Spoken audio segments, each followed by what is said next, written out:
বাম আমলে জলের কষ্টে বিভোর ছিল আগরতলাবাসী। সামান্য বৃষ্টি হলেই জলমগ্ন হয়ে পড়তো আগরতলা শহর। তবে এখন কিন্তু চিত্রটা একদম ভিন্ন বলে দাবি। এখন প্রবল বৃষ্টি হলেও শহরবাসী নিশ্চিত এই জল অধিক সময় জমে থাকবে না শহরে, কেননা এখন শহরের সবগুলো পাম্পই সচল। নতুন পরিসরে তৈরি করা বেশ কয়েকটি পাম্পের অবস্থান পরিবর্তন করা হয়েছে আগরতলা পৌর নিগমের তরফে। এর মধ্যে অন্যতম হলো গণরাজ চৌমুহনী এলাকার 4টি পাম্প।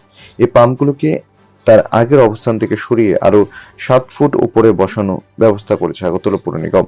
সোমবার পৌর নিগমের আধিকারিকরা তদারকি করলেন গণরাজ চৌমুহনীতে বসানো 4টি জলের পাম্পের হাল হকিকত। সংবাদ মাধ্যমকে পাম্পগুলো অবস্থা সম্পর্কে সুপারিনটেন্ডেন্ট ইঞ্জিনিয়ার জানান, বর্তমানে একেবারে দারুণ গতিতে রয়েছে পাম্পগুলো। যত বৃষ্টি হোক জল বেশি সময় থাকবে না জমে। এদিনের পরিদর্শনে এছাড়া উপস্থিত ছিলেন engineer Sujoy Chowdhury, executive engineer Joydeb Chakraborty প্রমুখ।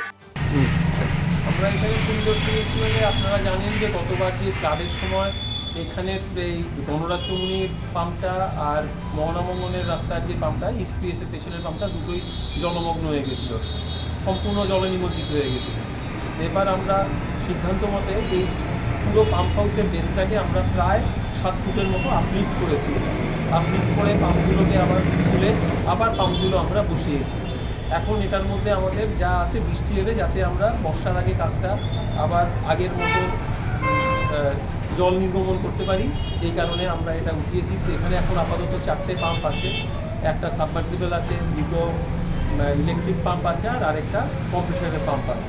এই 4টে পাম্পের মধ্যে আমরা 3টে পাম্প এখন চালুর মধ্যে আছে, আরেকটা পাম্পও 7 দিনের মধ্যে এটা আমাদের চালু হয়ে যাবে। তো আজকের দিনেও এটা আমাদের একদম জল যদি বেড়ে যায় এখানে পাম্প চলার মতো স্টেজে আমরা আছি।